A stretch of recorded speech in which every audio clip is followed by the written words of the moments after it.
Bonjour à tous et bienvenue sur Orphelia. Donc maintenant, nous allons aborder un grand passage, une vidéo qui va faire un grand passage entre les anciennes et celles à venir. C'est Aether 2. Et pourquoi et pour quelle raison cette vidéo va faire le passage?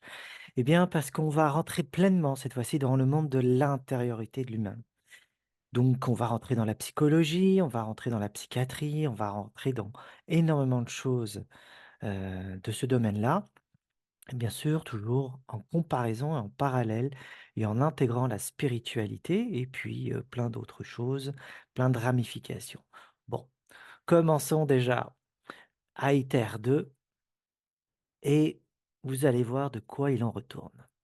On va commencer par la part cosmogonique. Cosmogonique.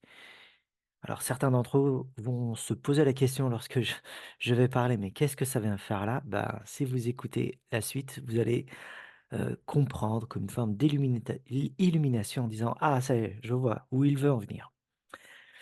À la source du réel, il n'existe qu'une seule substance, c'est dénommé différemment selon les diverses cultures du monde.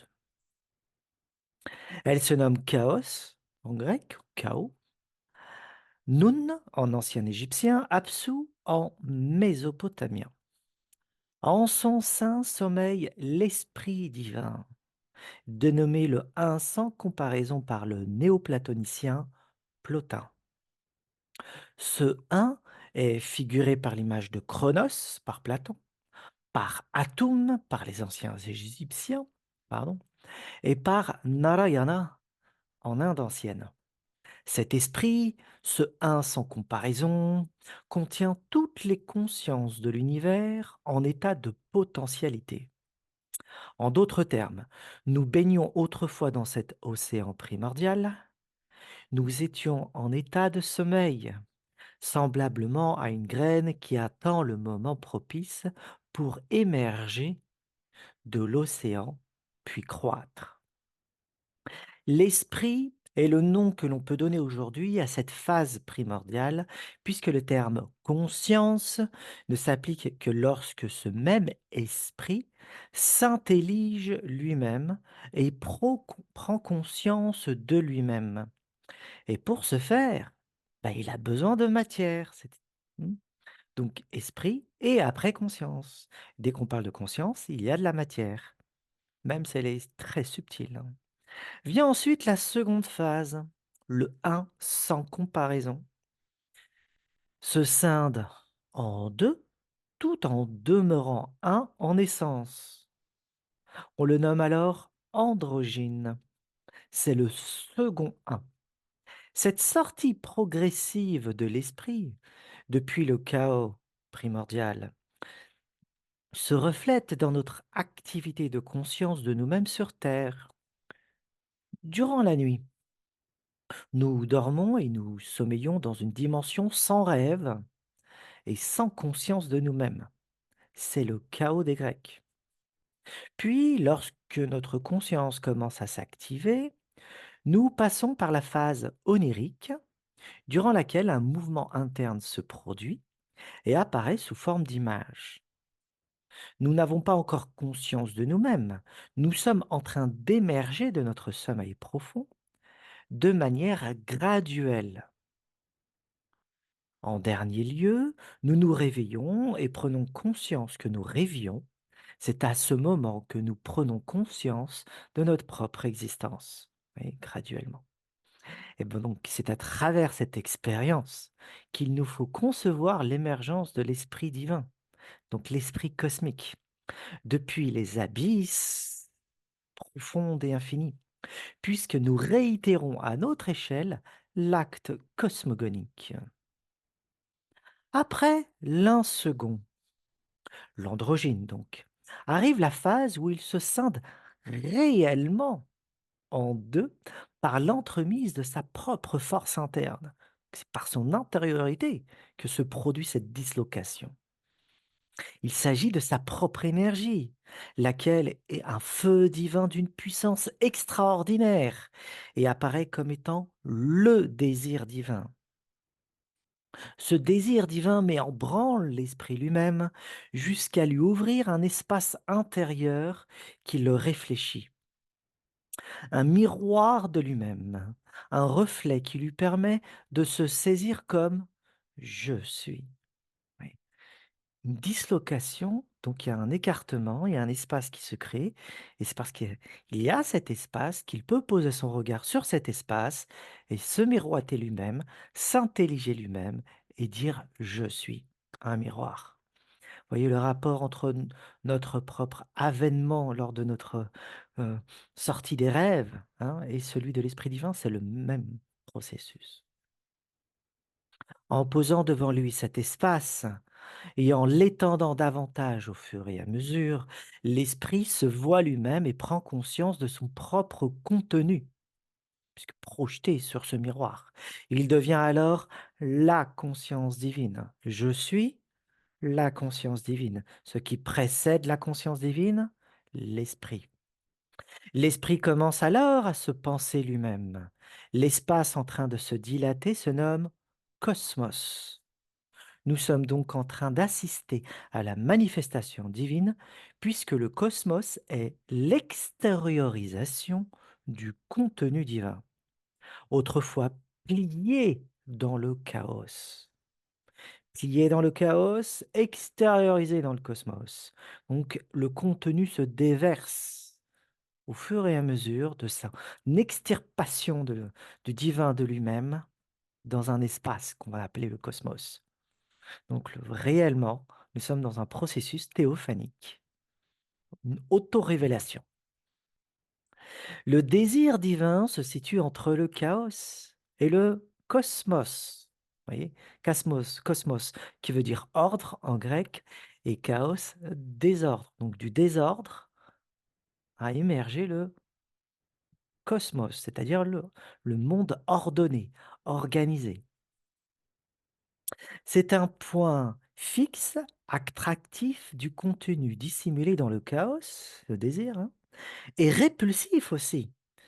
C'est ainsi que le contenu se voit projeté au-devant de lui-même, dans l'espace interne même de la divinité. Voilà, le désir, c'est un point, hein, très important, puisqu'il a une énergie, il a une force en double mouvement, hein, en contradictoire même. Donc c'est un point répulsif, et attractif. Donc il attire à lui tout ce qu'il y a dans le chaos et il le projette dans le cosmos. Attractif, répulsif. Ok. Donc ce qu'il faut voir par ce processus de répulsion et de projection, donc attraction et projection, ok, bien c'est que cet espace n'est autre que la matière même dont on est en train de parler, de tout ce qu'il y a autour de nous. Cette matière, ce cosmos, provient de ce désir, dans l'espace interne même de la divinité. Cet espace n'est autre que la matière même, la substance par laquelle la conscience se déploie, temporalise sa propre éternité en ralentissant sa propre vélocité. Dès lors, le temps chronologique se révèle comme étant de l'éternité mise en mouvement, puis plus précisément en rotation, donc entre une dilatation et une contraction alternée du contenu divin que les mathématiciens et les physiciens d'aujourd'hui nomment information. Nous allons découvrir d'ici peu que cette matière mise en branle devient l'éther et il s'organise de manière septuple. Parallèlement à l'ouverture de l'Esprit divin à lui-même, en projetant sur son miroir intérieur ce qu'il recèle, son imagination s'active graduellement de façon à faire corréler ensemble matière, espace, fonction imaginative et monde imaginal. Comprendre la cosmogonie, c'est saisir également la structure de l'au-delà. Nous allons y revenir. Désormais, Il y a l'essence d'un côté et la substance de l'autre, soit l'esprit et la matière. Tant que la tension du désir demeure, l'esprit s'éveille à lui-même. Les hindous nomment ce monde imaginal, fruit de l'activité interne, et se densifie graduellement jusqu'à atteindre la masse de notre propre dimension matérielle, la Maya. Autrement dit, toute la création résulte de l'activité imaginale de la divinité, et tout ce qui évolue en notre monde résulte de la densification du contenu divin. Notre origine partage la même source que la matière et suit le même processus. L'esprit s'éveille à lui-même et commence à projeter ses propres données internes, autrefois contractées dans le chaos, sur son propre miroir interne que représente l'imagination. Dilatation et contraction, création et dissolution, expiration et inspiration sont les deux actes de l'esprit qui s'éveille et s'endort de manière alternée. Il y a eu plusieurs cosmos, tout comme nous sommes venus sur le plan sensible à de nombreuses reprises puisque nous partageons l'aventure du cosmos de manière concomitante. En d'autres termes, il existe une ligne parallèle à toute matière qui la surplombe, hmm, et active ses potentialités et qui échappe à toute tentative de mesure, ce qui signifie que le monde quantique, qui est de la matière non organisée encore, n'est pas la source de notre conscience, mais le lieu où notre propre esprit se revête de matière afin de prendre corps. C'est à ce titre qu'il nous faut entendre la notion des physiciens actuels qui affirment que notre esprit est non local. L'essence stimule la substance et y dépose toutes ses données. Ces informations prennent ensuite corps, elles se matérialisent. Pour l'instant, la physique est aveugle à la source de notre être. Elle ne peut concevoir que la matière comme point de départ de l'existence. C'est la raison pour laquelle la métaphysique, soit ce qui se tient par-delà toute physique, est seule apte à saisir l'origine même de notre existence. Cette matière première est extrêmement fine, pure, subtile et hautement incandescente. Elle contient de l'information pure et dans laquelle son, lumière et vibrations s'organisent et se structurent à mesure que l'esprit se déploie à travers elle. Elle dégage alors une lumière éblouissante, un feu brûlant et une chaleur extrême. L'esprit qui se projette à travers sa propre matière fine, c'est une matière très subtile, matière fine, diffuse la chaleur incandescente dans tout l'espace qui est en train d'être formé. L'éther apparaît. Au départ, cette matière fine est vide de toute pensée, mais paradoxalement, elle est pleine, pleine de l'unique présence divine. C'est alors qu'elle y dépose son désir, sa pensée, sa vision. La vision se réfléchit sur la surface imaginale, laquelle devient effective lorsque l'esprit commence à la condenser. C'est à ce moment qu'elle commence à se mouvoir vers une direction, une orientation, une finalité qui consiste à ensemencer la matière de conscience. Voici la finalité de la matière. Voici la direction que prend la matière, puisqu'elle est orientée, organisée méthodiquement par l'esprit qui polarise la matière afin de lui donner une direction vectorisée. Et c'est de la substance tout ça. Donc l'univers, ou le cosmos, est orienté. Le cosmos a donc du sens et déploie du signifiant. Tout mouvement, tout désir et toute intelligence qui jaillit des êtres vivants sur Terre naît de cette friction entre les deux polarités originelles du un second qui se scinde en deux, lequel se diffuse par l'éther. Hmm. C'est la dynamique même de la création dont on est en train de parler là, hein. Les alchimistes nomment cette matière cristalline du commencement materia prima. C'est elle qu'ils recherchent ardemment pour opérer le grand œuvre. C'est la matière originelle de notre propre esprit. Il l'use afin de se dévoiler à lui-même, car l'esprit a besoin de matière pour apparaître à lui-même, afin de devenir conscience, comme on l'a dit.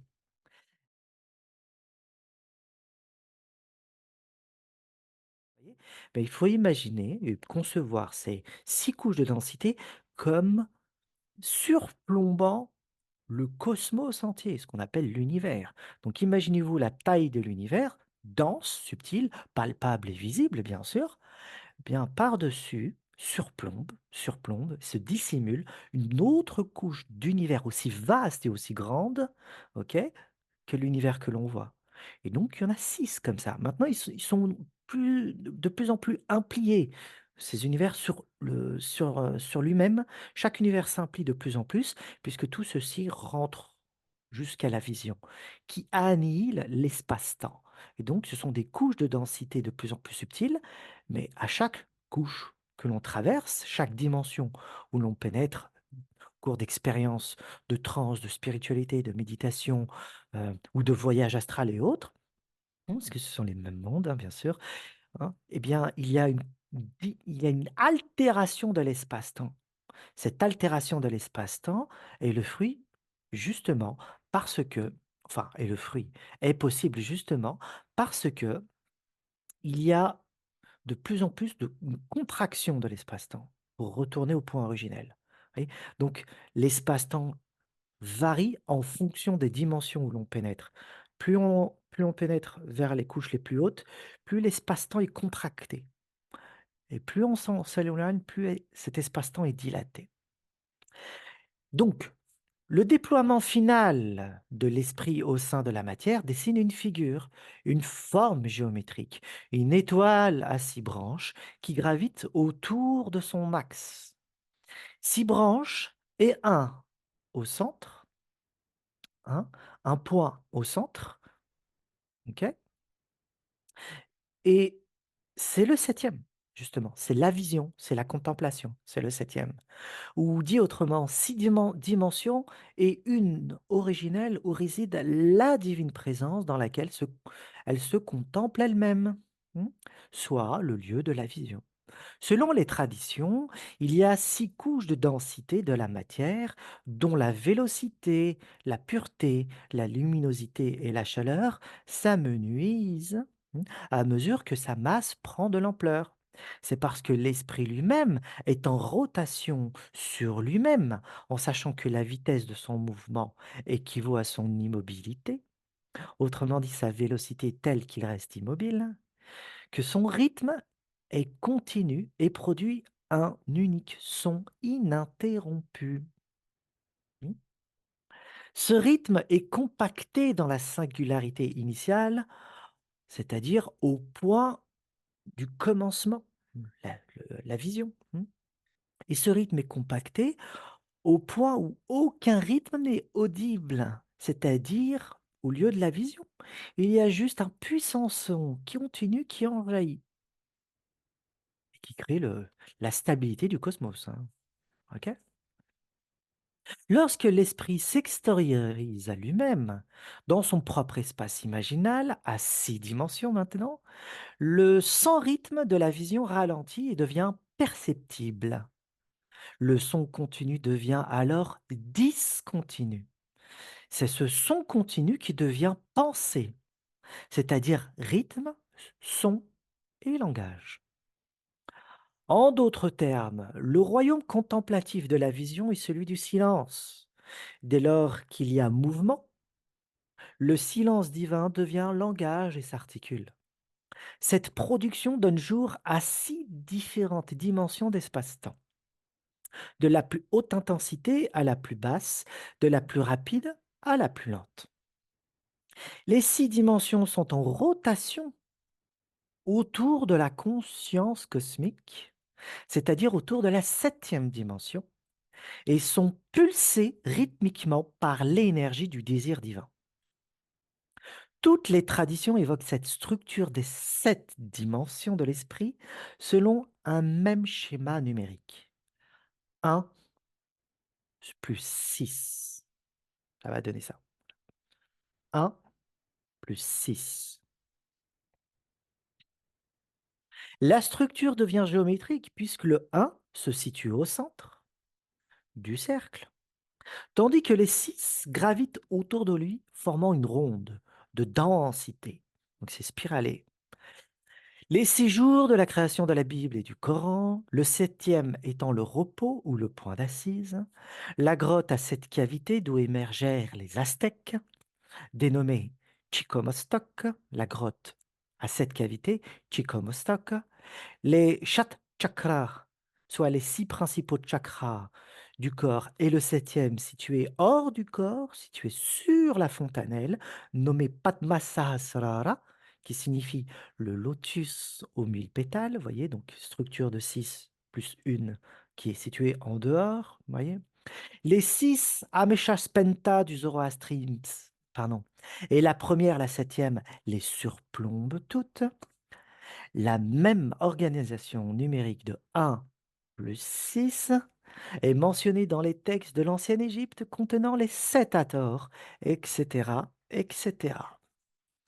La dilatation et la contraction de la matière imaginale à son point source sont rythmées par cette pulsion du désir divin qui coïncide avec la pensée divine, créant ainsi une succession de créations et de dissolutions sans que l'information disparaisse car elle est réinjectée dans le cosmos. Pardon, réinjectée dans le chaos. Donc, vous voyez cette pulsion dont on est en train de parler, l'information ne se perd pas. Lorsque le cosmos se contracte, l'information est réinjectée dans le chaos primordial et rejetée plus tard dans un nouveau élan, dans un nouvel élan de création. Vous voyez? Donc, contraction, dilatation, inspiration, expiration, et le cosmos est pulsé de cette manière-là. Et ainsi, vous avez la dissolution du cosmos et la création du cosmos rythmée par un balancement interne du désir, par le feu divin. La coïncidence de l'acte de pensée avec le désir permet de canaliser la vision divine vers une direction, donnant naissance ainsi au cosmos. Autrement dit, l'évolution du cosmos et des êtres qui y résident résulte d'un projet qui eut lieu lors de la contemplation divine. À notre échelle, il nous est demandé de réitérer cet acte primordial afin de sortir de son propre sommeil, de sa propre ignorance, afin de déployer en soi-même son propre cosmos.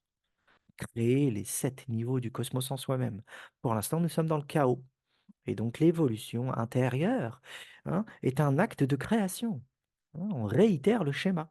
C'est ça le chemin spirituel. D'où les 7 étapes initiatiques, les 7 échelles du cosmos intérieur, et ainsi de suite, les 7 vallées, et ainsi de suite, les 7 contrées, les 7 montagnes. Vous en avez plein.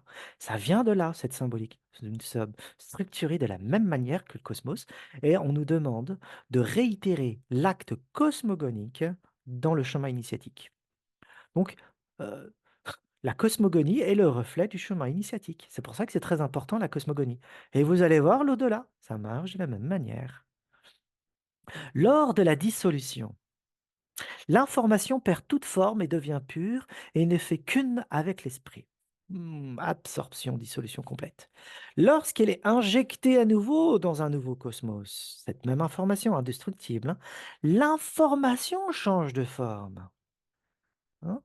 Donc l'essence est la même, mais les formes et les variétés qu'elle qu'elle prend changent. Autrement dit, toutes les essences sont éternelles. Nos consciences y compris, l'essence de notre conscience qui est notre esprit, il est éternel. Notre esprit est éternel. Et nous subissons cette dilatation et contraction alternée en même temps que le cosmos. Le secret de notre origine provient de la compréhension de la cosmogonie. Toute la connaissance se situe donc dans la dimension de la vision, la première, hmm, la première en partant du haut et la septième en partant du bas, en remontant. Vous voyez. La matière est bien éternelle, l'information est indestructible et nous sommes immortels. Cette rythmicité est à l'origine du cycle cosmique et des âges de l'humanité, décrit par des multiples cultures et civilisations. Ce balancement entre dissolution et création. Selon le comput décrit dans les textes sanscrits, nous sommes à la 51e émergence du cosmos sur un total de 100. Chaque cycle se compte en milliards d'années. Donc il y a eu 50 cycles avant, avant notre cosmos, si vous voulez, notre univers, qui dure des milliards d'années. D'accord. Donc le temps que tout soit dissolu et tout soit compacté à l'origine, vous imaginez les milliards d'années. Ah, ce comput-là, ok, il en a fallu 50. Et nous sommes le 51e. Voilà. Selon les textes sanscrits. Hein. D'accord. Donc tout ça, c'est décrit dans les anciens textes sanscrits, les Puranas exactement. Et donc ce schéma se répète 100 fois selon les textes sanscrits. Cette image illustre ainsi notre propre apparition au cosmos et notre propre disparition, puisque nous partageons la même destinée avec le cosmos.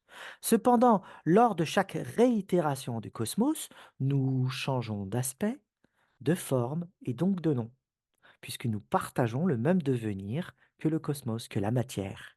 Puisque la conscience, c'est de la matière, n'oubliez pas. Mais notre esprit est immortel et la matière contient de l'information. L'information est indestructible, la matière est réabsorbée dans le chaos et tout revient là. Dissolution complète, retour dans le sommeil profond. Et c'est réinjecté. Et c'est l'expire et l'inspire du divin. Ainsi, la conscience cosmique se compose d'éther, la plus pure et fine qui soit, la plus étincelante et transparente. L'éther, à ce septième niveau, partant d'en bas bien sûr, ou la première en partant d'en haut, à ce septième niveau, en partant du plus bas et le premier en partant du haut, brille comme un soleil puisque le feu de l'esprit y scintille. C'est le fameux soleil décrit par le philosophe Platon, les textes sanscrits ou encore les anciens Égyptiens, lesquels désignent cette contrée lumineuse par le royaume de Ré, qui est le dieu du soleil. Hein. Les Incas aussi, les Aztèques disaient la même chose et ainsi de suite. Voilà, pourquoi c'est le soleil.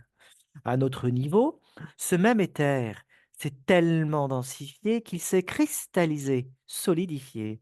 La vision divine se distribue au sein du cosmos multidimensionnel jusqu'à apparaître sur le plan sensible comme une série d'événements cosmiques et manifestant la vie et la conscience, en un mot, l'évolution terrestre. Toutefois, la ligne du mouvement de la matière est circulaire et non linéaire. Elle est en rotation et en échange perpétuel avec l'esprit. Il y a projection des données de l'esprit dans la matière et introjection de ces mêmes données évoluant dans la matière, lesquelles informent l'esprit de ce qu'il y a en lui-même. Prendre conscience de lui-même, s'intelliger lui-même, et ainsi de suite. C'est alors qu'il projette sa propre infinité dans un espace fini, dans une étendue finie, soit le cosmos, de manière à réfléchir dans un espace fractal.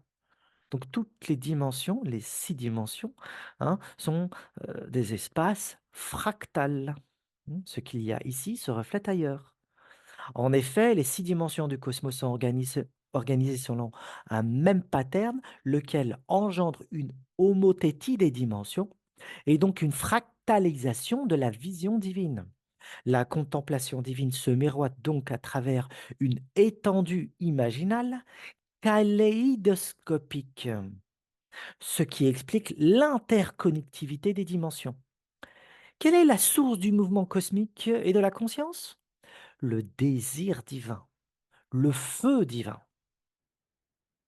La materia prima, ou l'éther, se déploie grâce à l'action de l'esprit qui médite sur lui-même et produit la circonvolution de la matière, organisée de manière sextuple autour de son propre axe. Hein. Voilà la dynamique du cosmos, la dynamique de l'univers, la dynamique du multivers. La circonvolution se meut de manière rotative, de façon à faire descendre un germe de conscience dans la matière et traverse les 7 niveaux. Ça descend, puis dans un autre temps, il revient à sa source en parcourant de manière ascendante les 7 niveaux. Ce système crée la cyclicité de l'aller, retour des consciences au sein de la matière. L'esprit expire et inspire à tour de rôle. Il en est de même de l'ensemble des éléments qui composent la matière. Ils jaillissent de l'esprit et reviennent vers lui. L'esprit des êtres vivants qui résident dans la matière est immortel, tout comme la matière est en essence indestructible et éternelle. Le dieu créateur en Inde, Brahma, dénommé aussi Prajapati, est cette volonté divine qui met en branle la procession créatrice, l'émission graduelle des dimensions. Il est ce désir originel qui est en même temps la vision, une visualisation du cosmos immédiate et qui demande du temps à se déployer sur le plan de la matière dense. Autrement dit, ce que nous voyons ici-bas maintenant ou dans le futur, c'est déjà passé pour le soi. Le soi est présence, pure présence, tandis que la ligne temporelle qui commence du passé et se dirige vers le futur se révèle être un espacement, un écart entre deux instants perçus séparément sur le plan sensible alors qu'ils sont dans l'immédiateté de la vision. Le soi se contemple lui-même et annihile tout écart, tout espace entre la conscience et l'objet perçu. Il est aspatial, atemporel. Vous avez là toute la compréhension de la prédestination et du destin, c'est-à-dire la vision immédiate qui se réalise dans la ligne temporelle de notre dimension matérielle. L'espace-temps est le fruit de la vision divine qui s'étend et donc rime avec dénivellation de la matière sextuple. Citation. Au commencement, ce monde n'était que le soi, un seulement. Il désira. Fin de citation. Brihad Aryanaka Upanishad. Autre citation.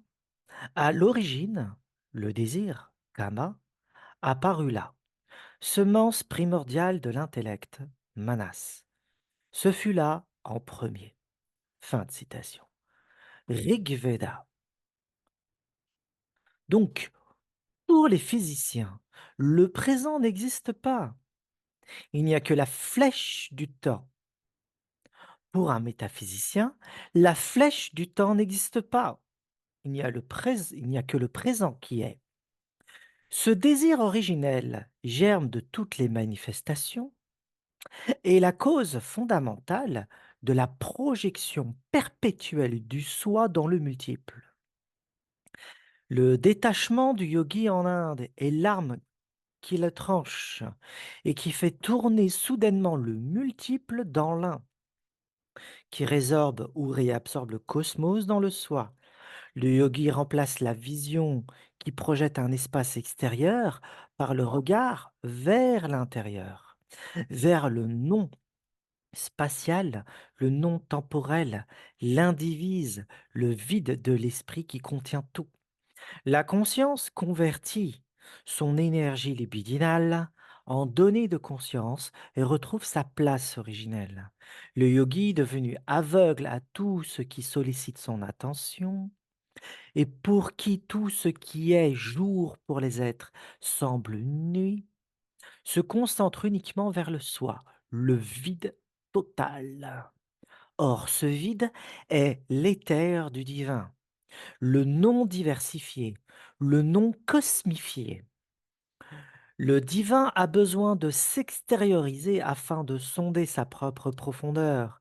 Autrement dit, le un use de la multiplicité afin de se découvrir lui-même. L'éther a ceci de particulier. Son extrême sensibilité est induite vers une direction dès lors qu'une conscience se penche sur lui. Il manifeste au-devant de la conscience son contenu même. Nous ne pouvons rien cacher à l'éther. Nous parlons de l'éther situé au niveau subtil, puisque notre dimension visible est sa cristallisation. L'éther interagit avec la matière fine de l'esprit cosmique, mais aussi avec la matière dense de notre dimension. L'information circule du haut vers le bas et du bas vers le haut. Et maintenant, la deuxième partie, c'est l'au-delà. Et c'est l'objectif même de cette vidéo, c'est l'éther, l'au-delà. Donc, vous avez saisi la cosmogonie. Maintenant, dans les textes sanscrits, il est question de sept manasputra, terme qui signifie né du manas, qui veut dire le mental. Manasputra, né du mental ou de l'intellect. Mais mental de qui? De Brahman, du Dieu créateur lui-même. Il s'agit de 7 sages mythico-historiques dont les noms varient en fonction des cycles cosmiques. Cependant, l'essence reste la même. Vous savez, le fameux inspire et expire du Dieu divin, hein, de la divinité, hein, qui crée la dissolution du cosmos et la création du cosmos. Ces 7 manas putra, en essence, sont éternels. C'est les fonctions de la divinité. Voyez, mais lorsqu'ils apparaissent sur le plan terrestre, leur nom, leur couleur, leur teinture, tout ce que vous voulez, change. C'est ainsi qu'il y a plusieurs sept sages de l'humanité. Il y en a plusieurs, mais en nombre, ils restent identiques et en essence. Les saintes flux du créateur, du Dieu créateur, si vous voulez, gouvernent chacun une des 7 dimensions du réel de façon à en être le Seigneur. Donc 7 niveaux, hein, 7 dimensions du réel, donc 7 flux cosmiques, donc 7 êtres ou entités qui proviennent du mental divin, qui se nomme dans les textes sanscrits Manasputra, et ils sont au nombre de 7. Ce sont les 7 sages de l'humanité décrits dans les textes sanscrits. Ainsi s'étale devant nous un cosmos décliné en 7 plans superposés, circulaires, en rotation, et dont un seigneur, un être divin, gouverne une dimension. Chaque conscience humaine réitère ce schéma divin et produit à son tour un cosmos mental, lequel entre en diapason avec le cosmos divin.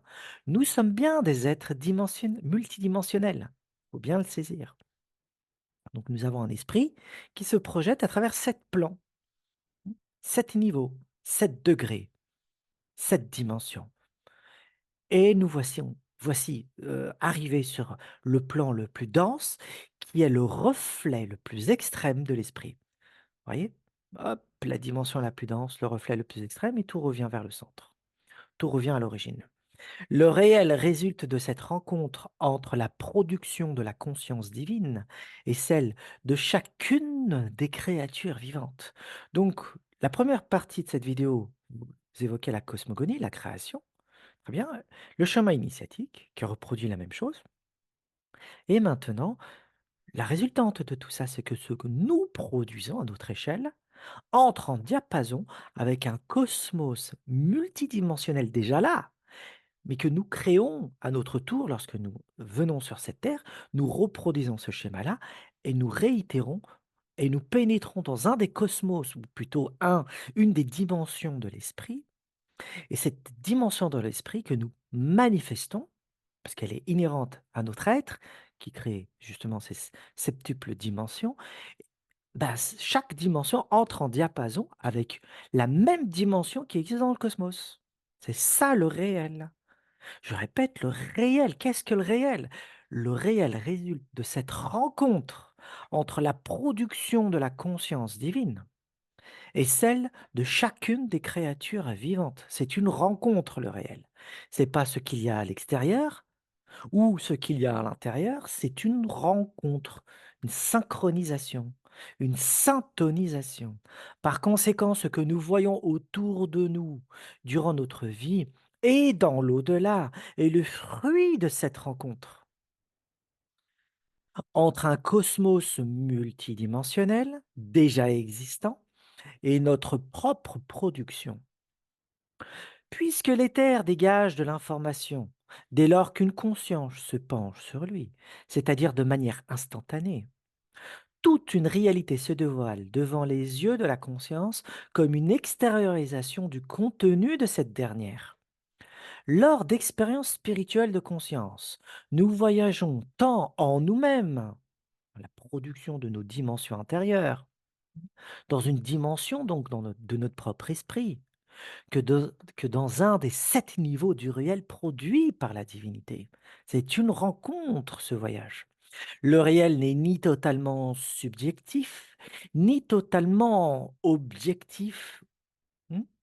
C'est un entre-deux qui résulte d'une intersubjectivité. Ce qui est au dehors sur notre plan du réel devient au dedans sur le plan subtil de l'éther. Ce qui est au-dedans de notre dimension de l'esprit se dévoile au-dehors sur les autres plans. Il y a conversion et transfert des données de la conscience depuis notre réalité dense qui produit vers l'extérieur, hein, vers les autres dimensions qui sont des productions de notre intériorité. Vous voyez? Donc, les deux mondes, enfin tous les mondes sont interconnectés. Nous voyons à l'extérieur ce qu'il y a à l'intérieur, et ce qu'il y a à l'intérieur se produit à l'extérieur ici-bas. C'est la raison pour laquelle l'au-delà fonctionne de la même manière que les rêves. Nous allons y revenir. Dans l'au-delà, du niveau le plus bas au niveau le plus haut, se répartissent toutes les consciences humaines selon leur propre degré de conscience, acquis durant leur vie. L'arrêt de la vie cristallise le flux de conscience. La stimulation de l'éther n'étant plus effective, les données, les données de la conscience se transforment en événements et phénomènes.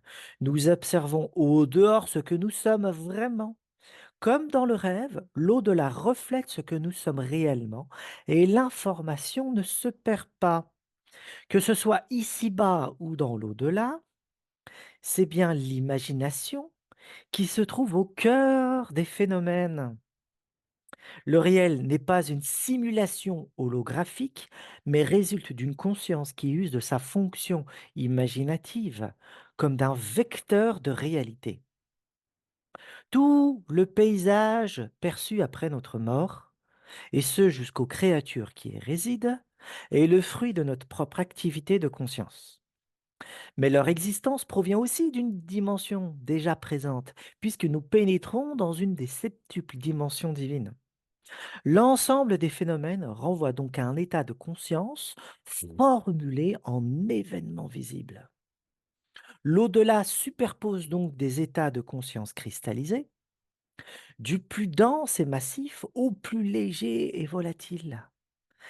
C'est ainsi que se dessine la verticalité de l'être qui érige l'échelle du réel et dans lequel se situent au plus bas les consciences sombres, enfermées, opaques et ténébreuses, tandis que graduellement se distribuent des consciences de plus en plus libérées de leurs propres conditions, et ce jusqu'à atteindre la claire lumière solaire originelle de la conscience. L'enfer et le paradis sont des noms qui évoquent des états de conscience organisés et déployés sur cette échelle septuple. L'homme est libre, profondément libre. Il choisit par son inclinaison consciente ou non, le chemin du paradis ou de l'enfer. Maintenant, nous allons découvrir que l'au-delà fonctionne selon le même processus que le rêve, et dans lequel tout prend sens, tout est signifiant pour la conscience, mais selon son état, elle ne se rend pas toujours compte qu'elle est la source de la réalité ou elle réside dans l'au-delà. Regardons ce que produit l'activité de la conscience dans l'au-delà. Les diverses productions qui servent à la nourriture des hommes correspondent à divers genres de biens et de vérités, à savoir les aliments solides et des genres de biens, et les aliments liquides à des genres de vérités. La maison correspond au désir et à notre état mental. Les aliments correspondent aux vérités ou aux faussetés, selon la substance, la couleur et la forme qu'ils présentent. Les animaux correspondent aux affections, ceux qui sont utiles et doux aux affections bonnes, et ceux qui sont nuisibles et méchants aux affections mauvaises. Les oiseaux, doux et beaux aux vérités intellectuelles, ceux qui sont méchants et laids aux faussetés, etc. Les arbres et les arbustes correspondent à divers genres de savoir intérieur et ils se présentent comme des actualités internes de la conscience. De même pour les eaux, les rivières, les lacs, les montagnes, tout le paysage résulte de l'état de conscience du défunt. Et c'est l'imagination créatrice qui en est la source. La fonction imaginative se nomme en Inde bhavana. Et c'est à partir d'elle que sourde la Maya. Les données de la conscience sont converties en réalité tangible. Les êtres difformes, monstrueux ou angéliques proviennent également de nos données internes, tout en sachant que l'espace imaginal commence à s'ouvrir aux données divines si la conscience s'était déjà mise en relation avec elle durant sa vie sur Terre. En d'autres termes, une rencontre véritable avec des êtres extradimensionnels est possible sur les plans supérieurs de l'esprit, bien sûr. Et puisque le semblable attire le semblable, ce sont des êtres démoniaques qui règnent dans les niveaux inférieurs et ils entrent en sympathie avec les états de conscience qui leur correspondent. C'est ainsi que le cosmos divin s'imbrique avec le cosmos humain. Intersubjectivité. Les états émotionnels dessinent toute la topographie du paysage, clairsemé ou enfermé, mais aussi l'état du climat, du brouillard aux ouragans, du ciel éclairci aux légers nuages. L'instabilité émotionnelle devient perceptible à la conscience, tout comme sa sérénité. Les désirs chaotiques font trembler la terre, tandis que les désirs canalisés esquissent une contrée apaisante. Les pensées tracent toutes les routes, tous les chemins que nous rencontrons, des plus étroites aux plus zigzagantes, ou s'enfonçant dans d'épaisses forêts sombres et dangereuses, à la plus vaste et étendue, linéaire et clairsemée qui soit. Le corps lui-même des défunts semble instable puisqu'il change en fonction des états mentaux du défunt. Il peut être monstrueux et difforme, ou au contraire lumineux et cristallin. Ainsi, depuis les plus basses consciences aux plus hautes, tout se tient sur l'échelle septuple du cosmos. Tout s'enchaîne logiquement, est véritablement établi selon la loi de la justice divine, puisqu'en fin de compte, c'est notre propre esprit qui nous juge et déploie devant notre regard ce que nous sommes réellement. Tout comme la divinité projette au devant elle son propre contenu intérieur, ce qui donne jour au cosmos, à la nature, tout comme nous le faisons durant notre vie avec nos propres projections psychiques au quotidien et lors de nos rêves, tout comme nous réactualisons ce même processus dans l'au-delà. Un seul processus explique le réel dans son entier. Le réel cosmogonique, le réel ontologique, le réel initiatique, hein, le réel psychologique, si vous voulez, le réel onirique dans les rêves, le réel dans l'au-delà. Un seul et même processus. Et l'éther est la matière qui permet de transférer l'information d'un plan vers un autre en convertissant les données substantielles en matériaux perceptibles, instantanément. Cosmologie, ontologie et au-delà suivent donc le même processus noétique, ce qui nous dispense de toute proposition hypothétique du fonctionnement du réel, puisque un seul et même processus en est la source. Pas besoin d'hypothèse. Nous ne sommes pas non plus dans un système de croyances ou de représentations mentales fondées sur des impressions vagues, mais bien sur le fonctionnement noétique du mental, fonctionnement de notre propre esprit. Hmm. Qu'est-ce qu'il y a dans l'au-delà? Fonctionnement de notre propre esprit. Nous comprenons ce qu'il y a avant, ce qu'il y a ici, ce qu'il y a après. Processus noétique. Cette vérité est expérimentale et accessible à chacun d'entre nous. Elle devient intelligible lors de profondes méditations. À l'heure actuelle, illumination si vous voulez, à l'heure actuelle, la science commence à toucher du doigt ce principe, mais son approche reste encore fragmentaire pour saisir la science noétique que nous sommes présentement en train de mettre en place. La science noétique donc propose un être multidimensionnel. Maintenant, le corps que prend la conscience dans l'au-delà est celui-là même que nous utilisons lors des expériences de voyage hors du corps ou lors des rêves, puisque c'est le même corps. Ce corps est le véhicule de la conscience dans les dimensions subtiles du réel.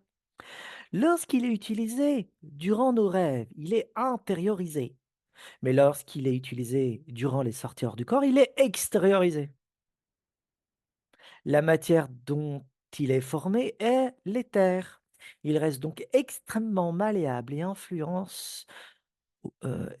aux influences des différents états mentaux. Ainsi dans les rêves, ainsi dans les sorties hors du corps. On découvre que c'est le même corps malléable. Le corps astral est nommé double par les ethnologues. Il porte mille et un noms selon les cultures. Le double a ceci de particulier. Il est polymorphe et prend les formes que nous désirons, consciemment ou non, hein. Dans l'au-delà, sa forme résulte de l'état de conscience du défunt. Il est lumineux dans les hautes dimensions et perd de sa beauté, de sa luminosité et de son incandescence lorsqu'il réside dans les dimensions inférieures. Ce corps s'assombrit jusqu'à paraître obscur. À nouveau, c'est la même loi qui agit dans l'au-delà que celle qui agit dans le processus de création du cosmos. Vous voyez? Rêve, initiation, cosmos, au-delà, même loi, même fonction, même origine, même processus. Vous voyez? Donc comprendre notre mode de fonctionnement ici, présentement, c'est comprendre le réel dans son entier. Spirituel, invisible, dans l'au-delà, et ce qu'il y avait ici et ce qu'il y a par-delà. Hmm. Le double du défunt réside dans une des 7 dimensions du réel, et la source de son propre mouvement et déploiement du paysage n'est autre que son propre désir. C'est le désir de la conscience qui l'enferme, le retient ou l'attire vers une réalité perceptible, car le désir agglutine la conscience sur quoi elle pose son attention. Ainsi, si le défunt a modelé sa conscience durant sa vie sur des émotions nuisibles, comme la jalousie, la vengeance ou bien la haine, ce sont ces mêmes émotions dont il n'a pu se défaire durant sa vie qui le retiendront dans l'au-delà dans un niveau dimensionnel. On ne peut pas y échapper, puisqu'il y a matérialisation de ce qu'il y a à l'intérieur de nous ici-bas. Et ça se cristallise lorsque nous mourrons et nous découvrons dans l'au-delà, comme dans un rêve, ce que nous sommes réellement. Toutes ces attaches se matérialisent, des désirs aux émotions. Tout devient objet de perception, comme dans un rêve. La luxure, les idées dogmatiques, les désirs insatisfaits, les dénis, le désordre mental, etc.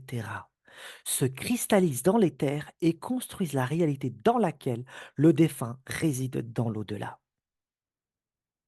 Vous voyez que ce n'est pas une théorie, c'est une expérience. Il peut revêtir donc instantanément un corps de colère ou encore un corps de douleur. Son état mental modifie immédiatement son double et ce sont les 5 sens qui sont pris dans cette danse de l'esprit. L'odeur nauséabonde ou encore le dégoût de la texture corporelle font partie, de l'expérience. Et vous partez dans un autre extrême, l'exquis, la douceur extrême que nous pouvons sentir dans l'au-delà, l'amour infini que nous pouvons ressentir provient également de la même expérience. Dans le haute sphère, le double laisse transparaître la joie, la félicité ou encore la connaissance de la même manière. En notre dimension, notre réalité n'est que symbole. Il en est de même dans l'au-delà. En un mot, le réel est symbole du divin. Par conséquent, c'est bien l'esprit qui fait tournoyer la ronde des 6 dimensions par l'entremise de son propre désir. Et ce jeu se déroule tant au niveau originel, au niveau de la vie sur Terre, qu'au niveau de l'au-delà. Si l'esprit manifeste un corps dense sur Terre et déploie une conscience réflexive à la 7e dimension partant du haut, ok, celle de notre réalité sensible donc. Le processus de libération suit le même process, mais en sens inverse, puisqu'il s'agit d'une remontée vers la source. Donc 7.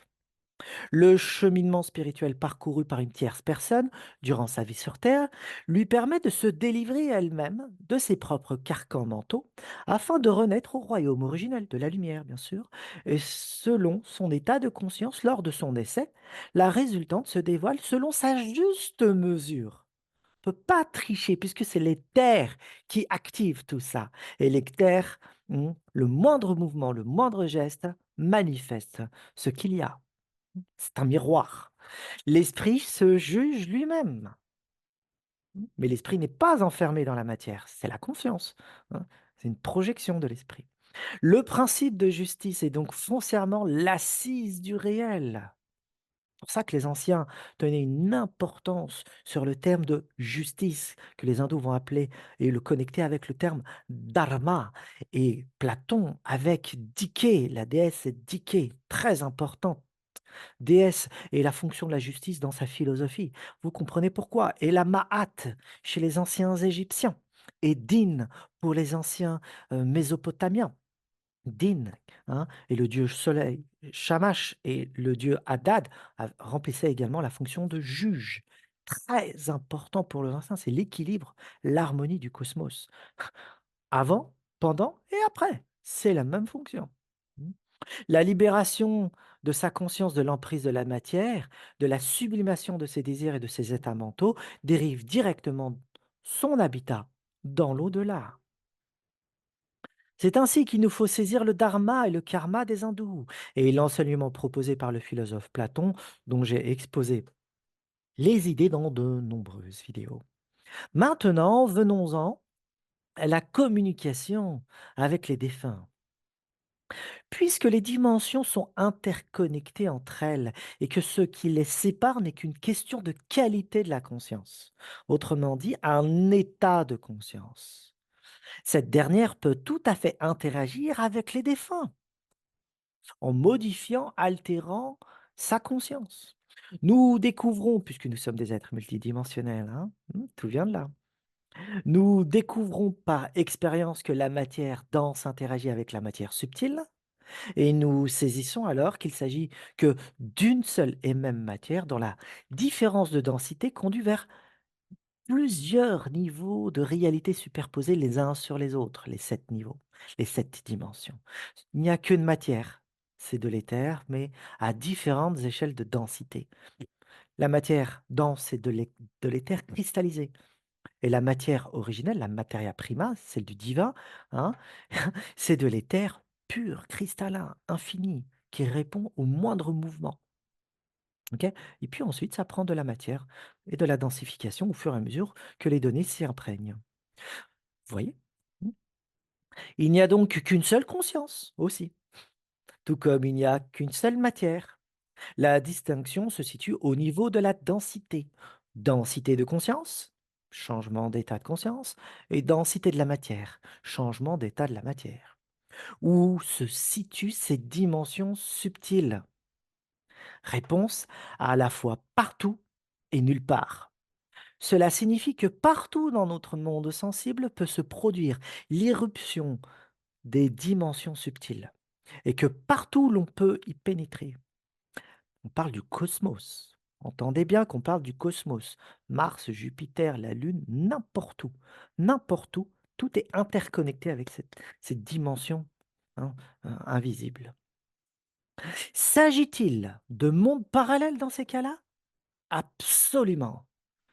Donc, je suis ici et simultanément présent dans une dimension parallèle où toutes mes réalités de conscience, et je ne peux rien y cacher, mais je peux le cacher aux autres qui me regardent et ceux qui me regardent dans le monde sensible. Mais ce qu'il y a à l'intérieur, ce que je suis réellement, l'éther le déploie instantanément dans la dimension invisible, à travers le double. Je suis ce que je suis réellement dans cette dimension-là. Voyez? Donc, je suis présentement là et dans la dimension invisible également. OK? Et je suis dans une des dimensions présente et peux voyager dans chaque dimension selon mon état de conscience et c'est lui qui module justement ce voyage à travers un corps subtil qui s'appelle le double, le fameux corps astral et qui se déplace de dimension en dimension puisque c'est ce corps-là qui possède la matière efficiente dont est composé justement les 6 autres mondes subtils. Mmh. Le semblable attire le semblable, c'est par ça. Donc je peux aller uniquement là où je suis déjà. Vous comprenez maintenant. Donc ce sont bien des mondes parallèles. Donc il y a une superposition verticale, hein, verticale et non pas horizontale de ces dimensions parallèles. Ça, c'est toute la différence avec la physique quantique qui présente des probabilités d'existence de mondes parallèles, hein, en physique actuelle, mais ce sont des mondes horizontaux, des dimensions horizontaux.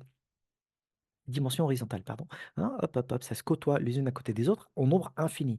Là, il n'en est pas conscient, il n'est pas question de ça, parce qu'on parle de verticalité. Ce sont des mondes parallèles, verticaux, qui s'imbriquent les unes dans les autres et qui sont interconnectés les unes avec les autres, parce que tout découle d'un seul moment vectoriel organisé et oriente toutes ces dimensions vers une direction. Donc il y a du sens. Alors que dans les mondes parallèles horizontales, hein, en physique quantique, c'est du hasard qui organise tout ça et même qui déchaîne tout ça, parce que des fois, il y a pas du tout d'organisation, donc il y a que de l'imbrication, de l'intrication et ça part dans tous les sens et c'est le hasard qui fait ça. On n'est pas du tout dans le même schéma des mondes parallèles et des, cosmos multidimensionnels. On n'est pas dans le même rapport, bien que les mots soient identiques, OK? Maintenant, vous comprenez, la tradition, elle enseigne bien des mondes parallèles, mais pas de la même manière que la physique quantique. Ce ne sont pas les mêmes mondes. Donc, ce qui provoque le basculement de réalité est notre état de conscience. Hop, on change de dimension, c'est notre état de conscience qui permet de basculer d'un monde à l'autre, ok?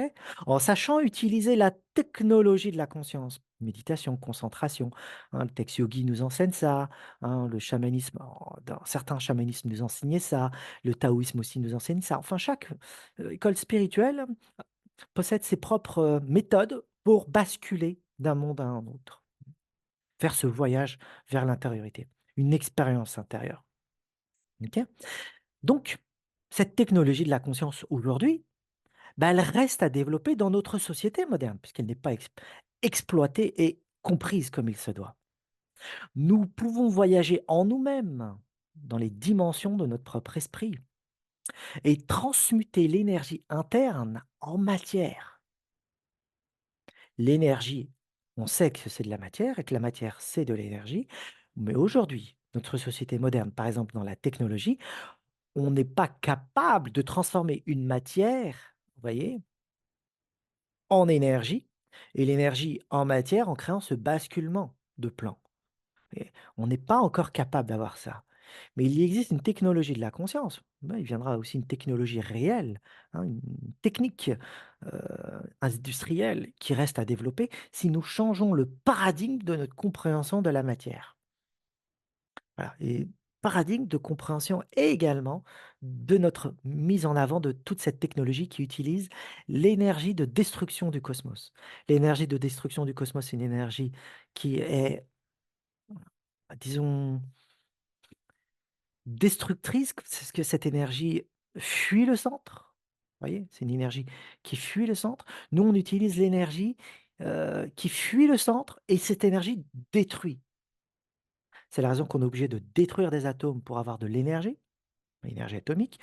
Utiliser des matières premières comme le pétrole, l'uranium, heu, ou le charbon, je dis des exemples comme ça. On est obligé de puiser dans cette énergie, de la détruire pour en extirper de l'énergie, vous voyez? Cette façon de fonctionner, c'est de l'énergie déstructurante et cette énergie, la nature l'utilise pour détruire. Donc on a développé une industrie fondée sur, une énergie de la destruction pour construire notre société moderne, la révolution industrielle et autres. Tandis que l'autre part d'énergie, c'est la bipolarisation de l'énergie. C'est l'énergie qui se concentre. Là, l'énergie devient matière. Vous voyez? On n'est pas capable encore de faire ça. Voilà. Donc, quand on concentre de la matière ou de cette énergie, on la concentre, l'univers ou la matière, la nature construit par cette force de condensation, canalisation, et elle bâtit l'univers grâce à ça. Tout ce que nous voyons, qui est ordonné, organisé, qui suit un flux de vie, utilise une énergie concentrique, hein. On canalise l'énergie vers le centre et on transforme l'énergie en matière. Vous avez les plantes, hop, canalisent, hop, l'énergie solaire, elle transforme cette énergie solaire, regardez bien, en matière organique qui va devenir réellement, hein, grâce à la photosynthèse, de la matière organique. Création, on condense cette énergie-là. Ça, c'est la nature. Nous, on n'utilise pas cette énergie de construction, vous voyez? Cette énergie de construction se marie avec l'énergie du cosmos. On fusionne avec l'énergie du cosmos et de la nature parce on saisit son modus operandi. Nous, on utilise l'énergie de destruction de la nature pour construire notre société. Et c'est là le basculement de paradigme qu'il faut faire. Il faut utiliser l'énergie de construction de la nature, pas de destruction. Donc, il, il est possible d'obtenir de l'énergie autrement que par la destruction des atomes ou la destruction des matières premières, transformer ça en énergie, mais cette technologie reste à trouver et à comprendre. Vous voyez? Parce qu'on a pris un mauvais côté de la compréhension de la nature.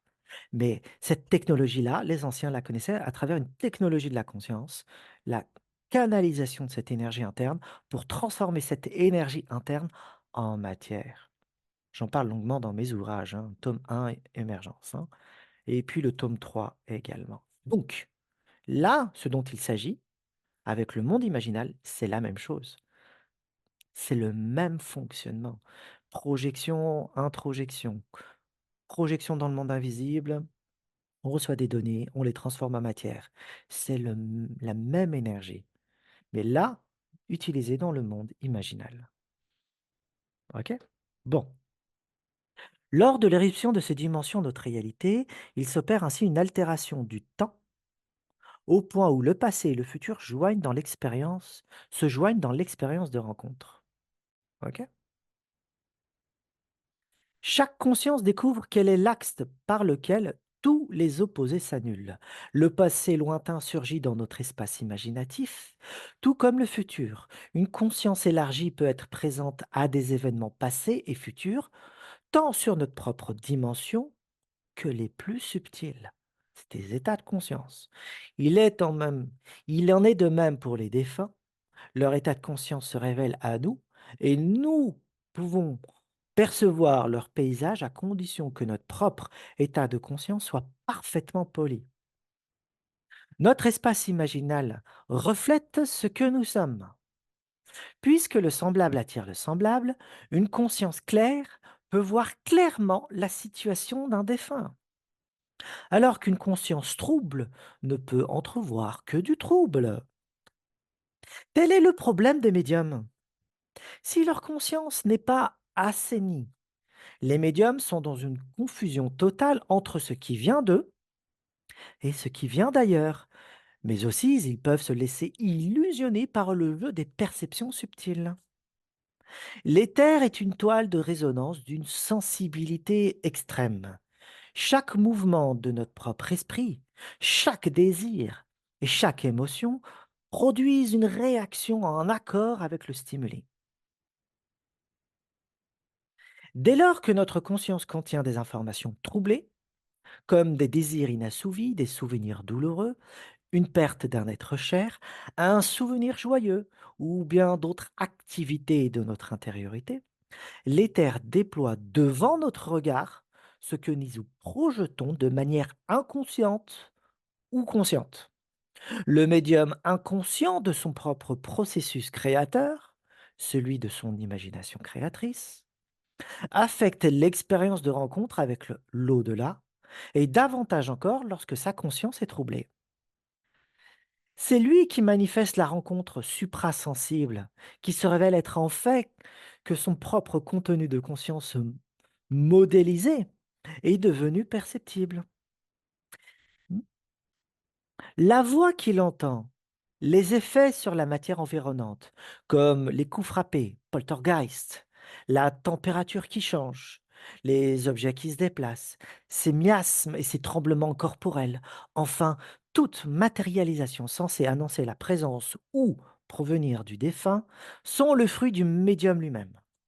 Ce médium inconscient de lui-même, ignorant le processus créateur de sa propre imagination, de son contenu de conscience non sublimé et épuré, de l'hypersensibilité de l'éther qui transfère les données de la conscience en matière perceptible, autrement dit l'énergie devient matière, se révèle être dans une illusion de la rencontre.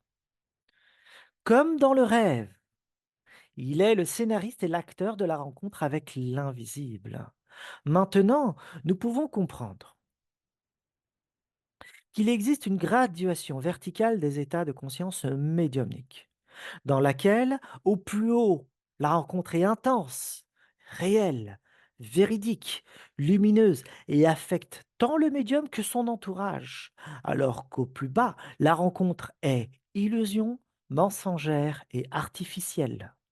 C'est la raison pour laquelle il devient important de cultiver son mental avec la compréhension du modus operandi de l'expérience spirituelle, de la connaissance, afin de distinguer le vrai du faux, de l'illusion de la réalité, et de clarifier son espace intérieur pour bénéficier d'une rencontre bouleversante. À la qualité de conscience et à sa clarté mentale s'ajoute la quantité de personnes présentes lors de l'expérience. Je dis quantité exprès, je ne parle pas du nombre de personnes pour faire appel à quelque chose, qualité et quantité. En effet, étant donné que l'éther interagit avec le moindre mouvement de l'esprit, sa toile vibre et intensifie le champ d'expérience médiumnique. En d'autres termes, le médium peut sentir le contenu d'une tierce personne présente tout en croyant être en présence avec le défunt lui-même. Par exemple, si les personnes viennent s'enquérir de la situation d'un défunt auprès d'un médium, alors, sans le savoir, l'état émotionnel de ces mêmes personnes et leurs souvenirs affectent l'expérience par le champ éthérique qui reçoit tout. Le médium se voit alors confondre entre les données projetées et déposées inconsciemment par les personnes faisant la demande et la vraie rencontre avec le défunt. À nouveau, sans une conscience parfaitement assainie de la part du médium et sans une connaissance profonde du processus de rencontre, le médium devient la proie de toutes les formes d'illusion. En haute magie, les théurgistes nettoient le lieu de la séance, purifient et assainissent leur conscience afin d'accueillir un être extradimensionnel à la nôtre. En fin de compte, l'une des grandes différences entre l'activité médiumnique et théurgique est le rituel. Le rituel sert justement à préparer la conscience pour une vraie rencontre et afin de ne pas projeter ses propres données dans l'éther. Sans lui, seul règne l'illusion et l'erreur de la rencontre. Personne n'échappe à l'éther. Il constitue la substance même de l'esprit et du réel. Les vivants et les défunts sont en interaction constante avec lui. La texture de nos rêves et celle de l'au-delà sont de même nature et réagit de la même manière. Une haute conscience a accès aux 7 dimensions de l'esprit. Lors de ses expériences spirituelles, elle peut entrer en contact avec les défunts, des êtres extradimensionnels et découvrir des connaissances d'une profonde vérité. J'ai terminé cette courte présentation de l'éther numéro 2. Vous avez là un petit peu tout ce qui peut vous attendre et encore bien plus que ça, parce qu'il y a beaucoup d'autres choses que je n'ai pas dites dans cet exposé de l'éther numéro 2, mais vous voyez très bien la science noétique où cela nous emmène. S- mm, mm, c'est être rigoureux dans la discipline spirituelle, on évite de proposer des hypothèses, on évite de proposer des théories qui est une pathologie moderne. Sans une expérience intérieure, on ne connaît pas le fonctionnement du réel.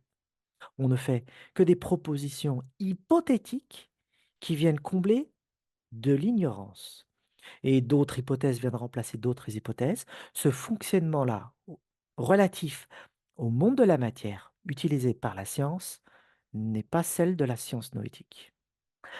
Voilà, j'attends vos commentaires, et j'attends vos peut-être soumises de vidéos que je pourrais faire à l'avenir ou des sujets. En tout cas, merci à vous. Partagez si ça vous a plu et à bientôt. Au revoir.